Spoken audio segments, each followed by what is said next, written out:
الحمد لله رب العالمين والصلاة والسلام على رسوله الأمين أما بعد باب شهود الملائكة بدرا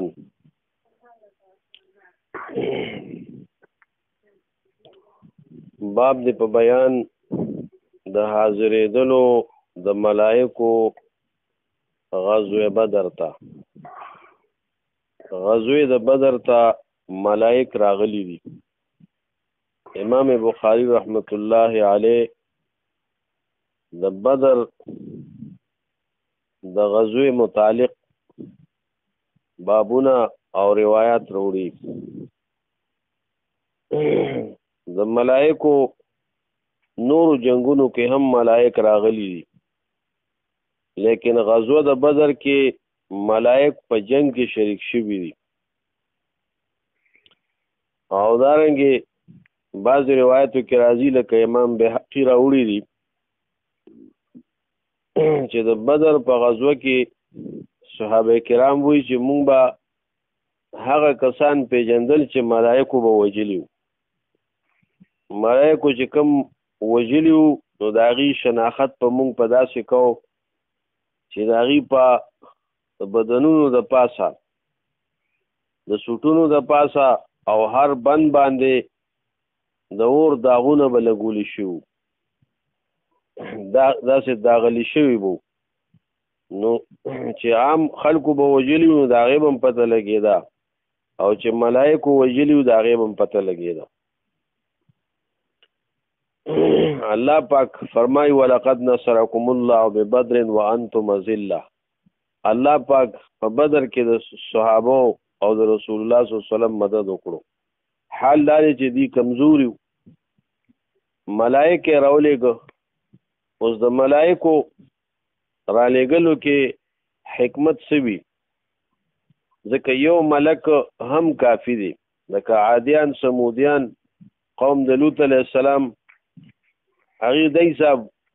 ملائک راغلی دی، الله پاک د هغې په ذریعه هلاک کړي دي. یو ملک د عذاب پې راغلی دی، ټول قوم تباه شوی دی. نو دلته بدر کې یا نورو جنگونو کې چې ملائک راغلی دي د رسول الله صلی الله علیه وسلم او د صحابه کرامو مدد لا، نو دې کې ډېر حکمتونه دي. یو دا دی چې ګوره ملائک راشي نو د ملائکو پر راتلو باندې دې ته اطمینان ډېر حاصل شو چې وګوره زمونږ د مدد دپاره الله پاک د اسمان نه ملائک راولېږه، او جبریل غوندې مقرب ملک راغی زمونږ مدد دپاره چې په خپل اس باندې سور دی حیزوم اقبل یا حیزوم آواز کوي. حیزوم د هغه د اس نوم دی.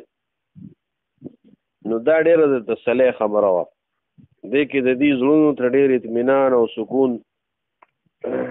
حاصل شو ته چې ګوره الله پاک زموږ مدد وکړو، بیا ملائک راولېږه. دارنګې د ملائکو په دغه سره نور هم پکې حکمتونه ډېر دي. خدا پکې یو حکمت قرآن ذکر کړي ولتطمئن به قلوبکم، او دا دې دپاره ملائکو مدد مې وکړو د ملائکو په ذریعه چې ستاسو زړونه ښه مطمئن شي او تسلي ورته ورسېږي. نو دلته د غزوه بدر کې د ملائکو حاضری ذکر کړي.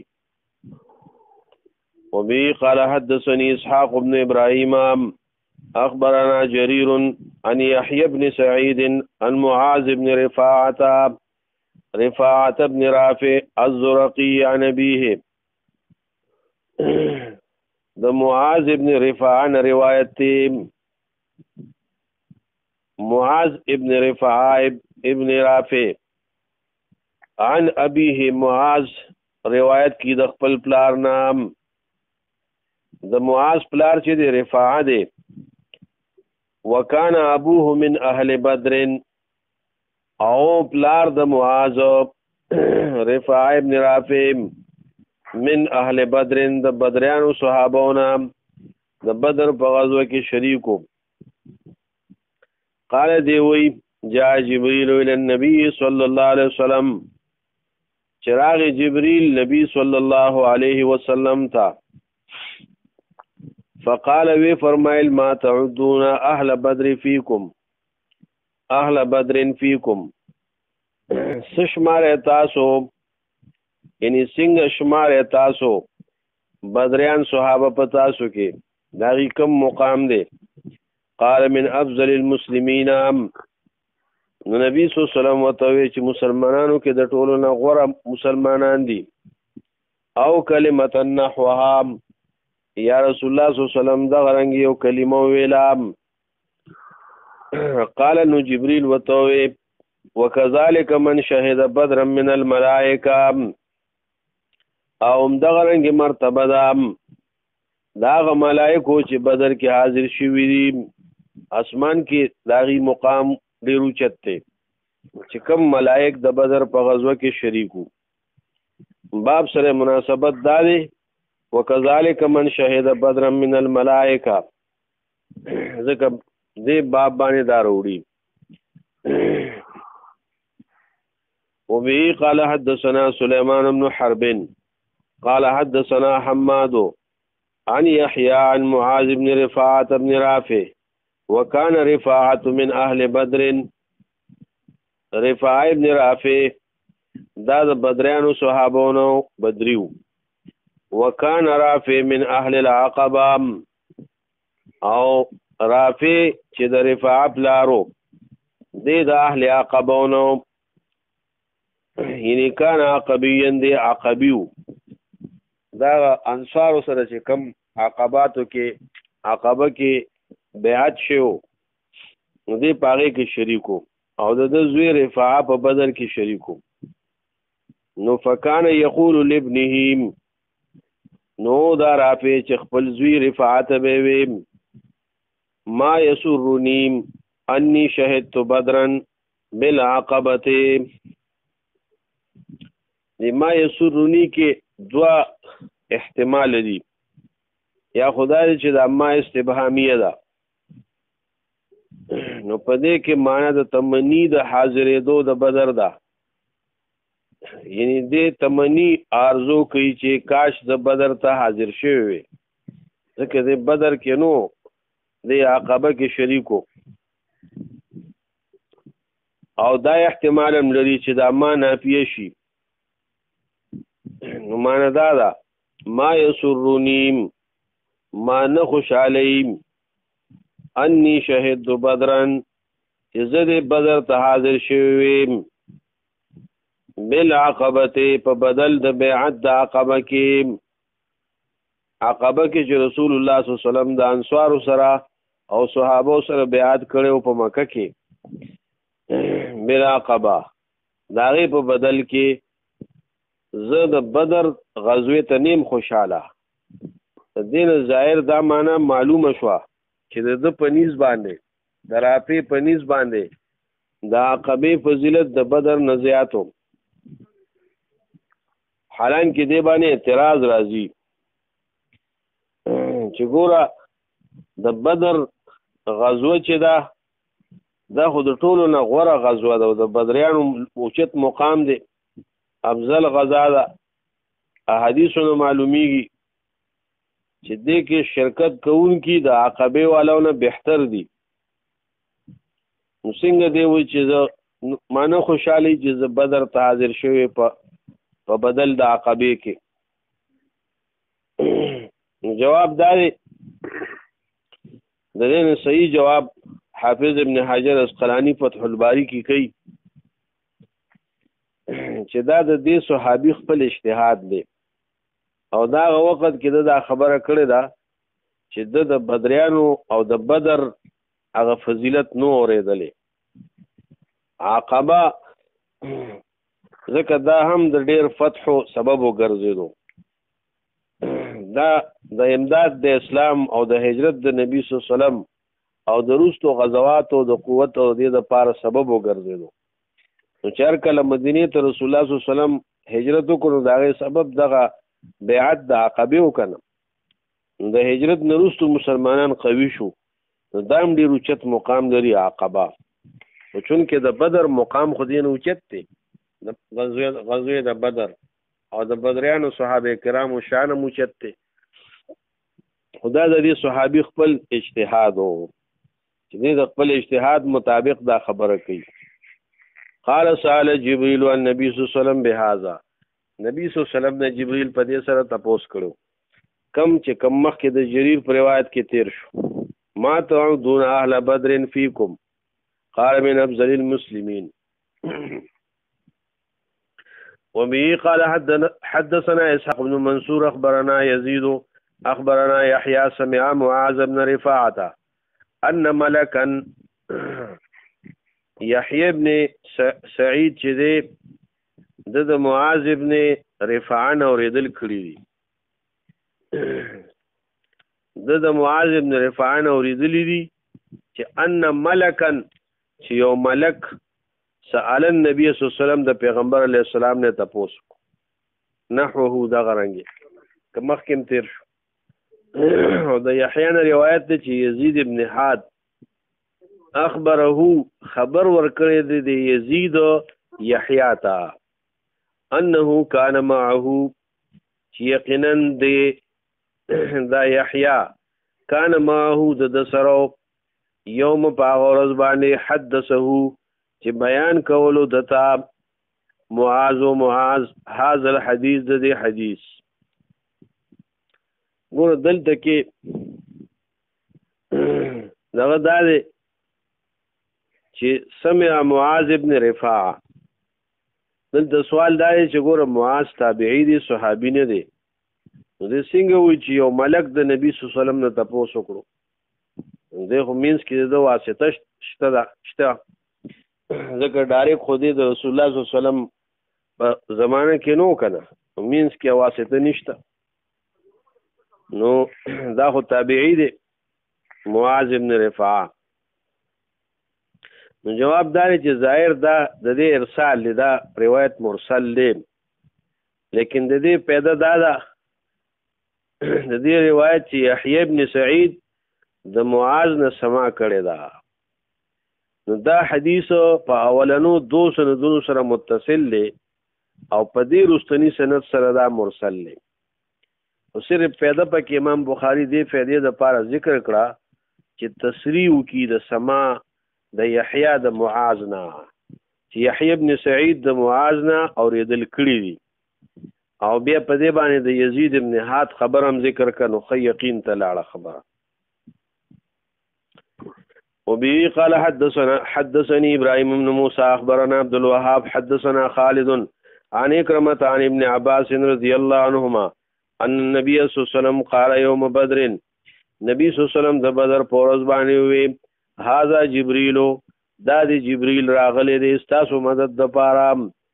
اخذ النون کې براس فرسه سرد اسفل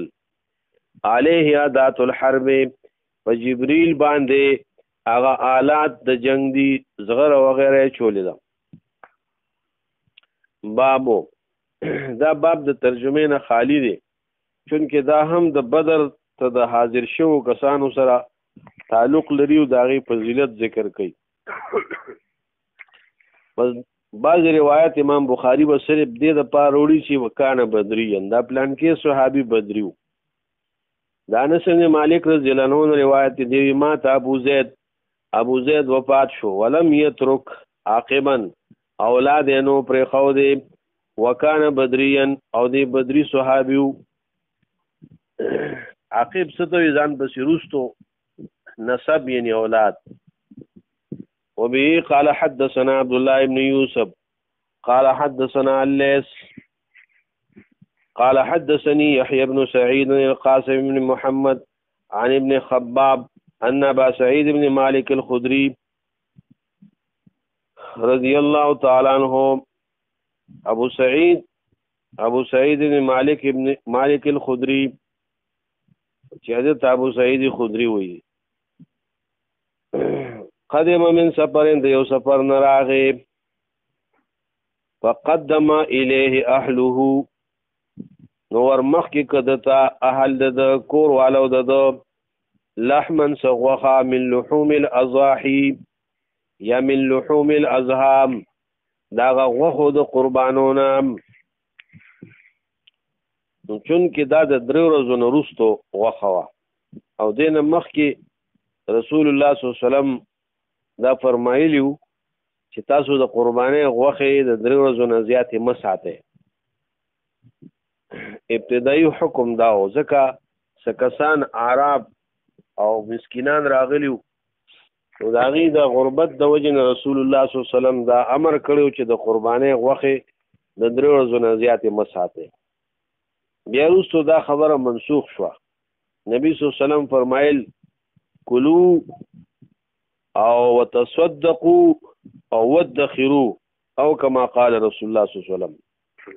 تاسو خپل هم خورئ ذخیره کوئ او خلکو باندې مخروئ، خلکو لم دا ورکې خلکو یې مخروئ.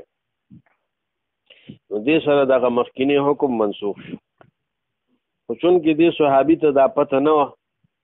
ابو سعید خدري ته دې چې راغې د قربانۍ 3 ورځو نه زیاتې ورځې شوې نو اهل و عیال ورته د قربانۍ غوښه پیش کا نو دوی ما انا بآکله زه دا نه خورم حتی اسأله تر دې پورې چې د رسول الله صلی الله علیه وسلم نه تپوس وکړم. نو فانطلق الى اخيه لامه نو دې لاړو خپل د مور رور ته یعنی د مور د طرف نه رور ته هغه رور ته چې د مور نه او د پلار نه نو وکانه بدریان او دې بدریو. امام بخاری دې ټکی د پاره دا حدیث راوړی دی صرف بدری صحابه کرام ذکر کوي او د نوم سو قداته ابن نعمان و فسأله ابو سعید خدری ته پوسو کو وی انه حدث بعدك امر نقض لما كانوا ينحون عنه چې انه حدث بعدك استادتلون بعد یو خبر راغلی دا نقض ماتون کې دی هغه سلره چې مخکې دی منی شو دا غینا د خوراک د غوښو د قربانونو پس د 3 ورځو نه د هغې د نقض راغلی دی د هغې د پاره د نسخ حکم راغلی دی هغه حکم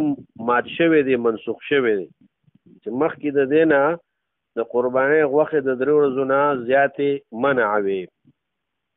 نو ته چې لاړې د هغې نه بعد بل حکم راغی نقض د هغې راغی نو هغه حکم یې مات کو.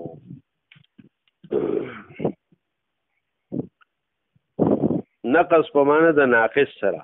مصدر په معنی د فاعل سره اسم فاعل سره. وبه قال حدثني عبيد بن اسماعيل قال حدثنا ابو اسامه عن هشام بن عروه عن ابيه قال قال الزبير لقيت يوم بدر عبيده بن سعيد بن العاص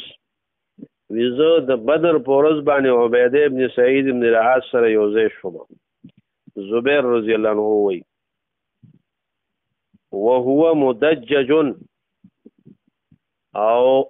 دی سعید چې دی د ځان پټ کړو داسې اصله یو دغه چولیو چې بالکل پټو ښکارېدو نه په وسله کې پټو لا یرا منه نخکارې د دنه الا عیناه مگر د دواړه سترګې. امام بخاری دا حدیث دی وجه د پاره وړي چې زبیر رضی الله عنه د بدر کې حاضرو ممن شهد بدرنو او دی یو کافر سره یوځای شو چې عبیده ابن سعید نومو او دا غب ټول بدن په اسلحه پټو صرف سترګې ښکارې دی. وهو یکنا ابو ذات الکرش او دته اسم کنیا ذات الکرش په تخلق وي. کرشو دا اصل کې معده ته وي او اطلاق په اهل و عیال او جماعت باندې دی یعنی ابو ذات الکرش یعنی پلار د خاوند جماعت یعنی خاوند جماعت داسې سړی چې هغه د یو جماعت ملګری دی د سره یو غټ جماعت دی او دا خبره کړې و هل من مبارز زما سو مقابله لراوزه انا ابو ذات الکرش ز ابو ذات الکرش ما فحملت عليهم نو زبیر رضی الله عنه وی ما حمله وکړه په د باندې بالعنزه په وړې نيزې سره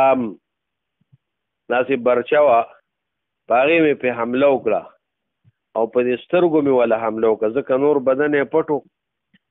هغې باندې دخل نه کېدو نو په سترګو باندې مې ولا حمله وکړه فطعنته فی عینه نو ما ووالو په دې باندې ووالو دلرا فی عینه په سترګه د ده کې په ماته نو مړ شو قال هشام وی فاخبرتو ان الزبیر ما ته خبر راکړی شوی دی چې زبیر قال وی چې کله ما دی ووالو نو دا نیزه چې وه دا وړه نیزه برچا د ده په سترګه کې دننه لاړه خښه شوه نو زبیر وی لقد وضعت رجلی علیه ما د ده په سینه باندې خپه کېښوده ثم تمطعت بیا مې لاسونه اوږده که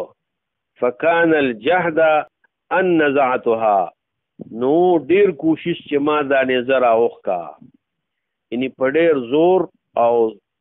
کوشش سره مې دا نیزه د ده د سترګې نه راوویسته وقد انسنا طرفاها او حال دا دی چې د دې نیزې دواړه طرفونه کاږه شوي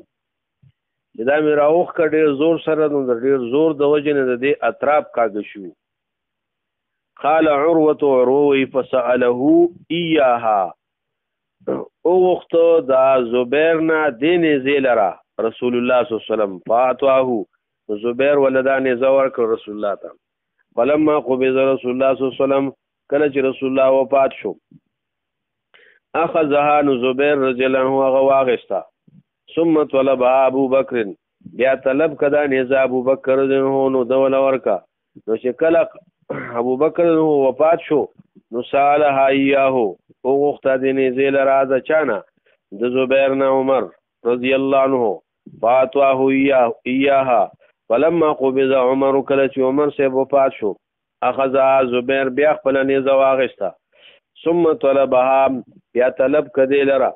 عثمان رضی الله عنه منه د زبیر نه فاتواه نو ورکړه د عثمان رضی الله عنه ته د نیزه فلما قتل عثمان کله چې عثمان رضی الله عنه وفات شو قتل کړی شو نو وقعت عند آل علی واقع شو دا نیزه د آل علی سره وطلب عبد الله بن زبیر طلب کا فكانت عنده نو دا د سره حتی قتل تر دې پورې چې دې قتل شو وبه قال حدثنا ابو اليمان اخبرنا شعيب بن الزهري قال اخبرني ابو ادريس عائذ الله ابن عبد الله انه عباده ابن صامت انه عباده ابن الصامت وكان شهيد بدرا عباده ابن صامت هغه صحابي چې غزوه د بدر ته حاضر دي ان رسول الله صلی الله علیه وسلم قال بايعوني پیغمبر علیہ السلام فرمایل ما سره بیعت وکړه وبه قال حدثنا يحيى بن بكير قال حدثنا الليث بن قيل عن ابن شهاب اخبرني عروة بن زبير عن عائشة رضي الله عنها زوج النبي صلى الله عليه وسلم ان ابا حذيفه چې ابو حذيفه رضی الله تعالی عنہ وکانه ابو حذیفه د هغه صحابونو شهید بدرن چې د بدر غزوه ته حاضر شو مع رسول الله صلی الله علیه وسلم د پیغمبر علیه السلام سره دا حدیث امام بخاری دی د وجه وروړي چې ابو حذیفه د بدر په غزوه کې شریکو او ممن شهید بدرنو تبنا سالمن د متبنانی ولی او سالم رضی الله عنه د خپل د زوی په ځای باندې نیولیو دا هغه وخت کې چې دا آیت لانو نازل شوه ادعوهم لآبائهم هو اقسط عند الله فإن لم تعلموا آباءهم فإخوانكم في الدين ومواليكم چراو بل دی لرا په طرف د پلارانو خپلو دا د انصاف خبره ده مطلب دا چې کوم خپل پلاری هغه ته نسبت وکړي، بل چاته نسبت مه کوئ. دنه مخکې نبی صلی الله علیه وسلم زید ابن حارثه په زوی باندې نیولی و. د سورت احزاب آیاتونو سره دا حکم بدل شو. دا د جاهلیت د دور نه را روان خبره وه او دا رسم و. نو دارنګې د دې طریقه دا وه چې بیا و میراث کې مسله شریک و، لکه عام زامنو په شان حقوق پې وو. نو تبنا سالمن د په زوی نیولی و سالم، وانکحه او په نکاح یې ورکړې وه ده ته بنت اخیه خپل رویرا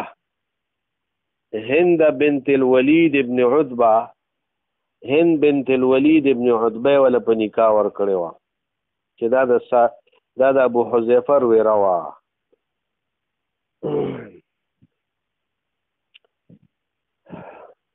وهو مولا لامرأة من الانصار. او دا سالم چې دا مولا آزاد کړی شوی غلام د یو زنانه د انصارو، د انصارو یو زنانه وه، نو هغې دا آزاد کړی. او د سالم ښځه سهله چې وه هغه قریشیه وه، هغه د دې آزادونکې نه وه. سالم چې آزاد کړی نو هغه انصاریه زنانه وه، هغې آزاد کړی. کما تبنا رسول الله صلی الله علیه وسلم زیدن، لکه څنګه چې رسول الله صلی الله علیه وسلم زید په زوی باندې ونیو، نو دغه رنګې سالم او ابو حذیفه سالم په زوی باندې ونیو. وکانه من تبنا رجلا، او دا طریقه د پخوانه چا چې به ونیو یو سړی په زوی باندې په جاهلیت کې، دعاه الناس الیه، خلکو به نسبت کو د هغه ته. دا به وي چې د پلانکي زوی هغه خپل اصل پلار به ولا پرېښودو، او چا چې به په زوی نیولي و هغه ته به نسبت کو. نو زید ابن حارثه بچانه وي، زید ابن محمد صلی الله علیه وسلم به وي. دارنګې سالم ابن ابو حذیفه به خلکو ویلي. دعاه الناس الیه وورث من میراثه، او میراث پیړو د هغه د میراث نه، لکه څنګه چې عام زامن میراث وړي داسې متبنا به مړو. حتی انزل الله تعالی ادعوهم لآبائهم، تر دې چې د آیات نازل شو ادعوهم لآبائهم، نو دې سره دا خبره ختمه شوه، دا رسم ختم شو. نو بیا سالم دته بیا مولا ابو حذیفه ویل کېدو، دته بیا متبنا نه ویل کېده دې نه بعد. او دا سالم د ابو حذیفه سره غزوه د بدر کې شریکو. فجاءت سهله النبي صلی الله علیه وسلم، دا اوږد حدیث ته امام بخاری ورته اشاره کوي چې سهله راله رسول الله صلی الله علیه وسلم ته. د دې وضاحت ابو داود کې شته دی. سهله دا د ابو حذیفه ښځه ده. نو دا نبی صلی الله علیه وسلم ته راله، دا سالم د دې په کور کې ورکوټې لوی شو. نو چې کله سالم غټ شو او بلوغ ته ورسېدو، نو دا به همدغه رنګې د دې خدمت له راتلو کور ته داخلېدو به. نو دا رسول الله صلی الله علیه وسلم ته راله چې دا سړی اوس غټ شوی دی او دې مونږ باندې داخلېږي او مونږ د ده نه پرده نه کوو. او زه ګمان کوم چې د ابو حذیفه په زړه کې به خامخا د ده په باره کې څه خفګان او کراهت وي چې دی ولې دا غټ سړی زمونږ کور ته داخلېږي. نبی صلی الله علیه وسلم ته وفرمیل چې ته دله پی ورکه، د خپلې سینې پی پې وسکوه. نو هغې پې 15 ځل پی وسکل. یو طریقه د طریقو نه مطلب دا چې دا پی په یو لوښي کې زنانه واچي او بیا پې وسکي. نو 15 کله ته دغې حساب دا پی په سالم باندې سهلې د ابو حذیفه ښځې وسکل. نو دا د دې رضاعي زوی شو. اوس دا خبره رضاع الکبیر مسله چې دا نکاح کې بیا تفصیلی راځي، هلته د رضاعت مسله کې د دې تفصیل دی، خو مختصر یې دا ده چې حافظ ابن قیم رحمت الله علیه د دې په باره کې وایي اختصارا چې دا حکم نه خاص دی نه عام دی نه منسوخ دی. رضاع الکبیر یعنی غټ سړي ته پی ورکول دا نه خاص دی ابو حذیفه سالم پورې او نه عام دی د هر چا د پاره. او نه منسوخ دی، بلکې دا یو ضرورت دی. داسې ضرورت چې د چاراشي لکه څنګه چې د ابو حذیفه کور کې د سالم ضرورتو او دارنګې دغه صاحب مجبوری وه،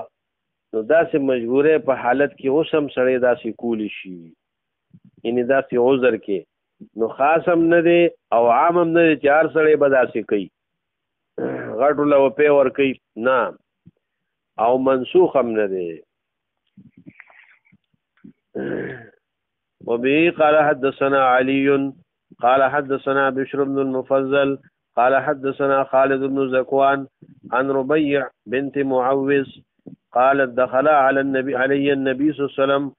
غدات بني علي، وداخل شو په ما باندې پیغمبر علیه السلام پاغه سبا چې زما واده شو پاغه کې، یعنی پاغه سحر چې زما واده پکې شو. ربيع دا یو زنانه ده. فجلس على فراش رسول الله صلی الله علیه وسلم، زما په بستر کې ناستو، کم مجلس کمنیم وشان د ناس استا ما سره، وجویریات یضربنا بالدف، او سجینکې وی چې هغه تنبل وخلو په دې واده کې، یندبنا ندبه کوله، هغه جنکو ندبه کوله، او دارنګې صفات ذکر کول، من دا غچاپ او غمرازی په کوله پاغي باندې ذکر د مړی په خصي پاتو باندې ته ندبه وي، مړی ذکر کې داغه محاسن و سرا پچا باندې کوله من قتل من آبائهن، دا پاغه چا باندې چې هغه قتل شیو د پلارانو د دینه، یوم بدرن د بدر پورز باندې، دې مناسبت د وجنداري روایت وروړي چې من قتل من آبائهن یوم بدرن، حتی قالت جاریه تر دې چې یو جنې پکې وې چمبه والا او پکې دی داسې نظمونه وی دي جنکو، یوی جنې پکې وې وفینا نبی یعلم ما فی غد، او مونږ کې یو نبی داسې دی چې پیژني هغه څه چې په سبا کې دي، د سبا په حالاتو باندې خبردار دی. دا خبره وکړه خو دا غلطه خبره او ځکه دا خو نبی له علم غیب ثابتولو، نبی خو د سبا په حالاتو نه دی خبر، هیڅ یو نفس نه پیږي ماذا تکسب غدا، الله فرمایي هیڅ یو نفس کاغه نبی دی او کو غیر نبی دی په دې نه دی خبر چې سبا به څه کوي، چون کې دا کلمه صحیح نه وه، نو نبی صلی الله علیه وسلم ورته لا تقولی هکذا، داسې مو وایه، وقولی ما كنت تقولین، وایه هغه چې مخکې دی ویلې، تا کلمه پکې مو وایه هغه نور وایه، چون کې دا د ناپوهۍ نه دا خبره وکړه او ناپوهه انسان باندې حکم نی، نو نبی صلی الله علیه وسلم پوهه کړه بیا چې داسې مو وایه. نو ودونو کې دا چمبه وال او تنبل وال دې ځنه ثابت شو چې دا جایز دي، کتاب النکاح کې بیا د دې تفصیل کیږي او پاره کې بیا جایز او ناجایز صورتونه ټول بیانېږي، او اسې چمبه وال تنبل وال او د شریعت مطابق جنکه پاره کې لوبي وي، داسې ترانه وي، داسې ناتونه وي چې د شریعت نه خلاف نه وي، دا جواز لري. باب مناسبت باب سره داو چې د بدر کم مقتولین او شهداو داغي په صفات باندې دي زنانو داغي صفات کول په خپل نغمو کې،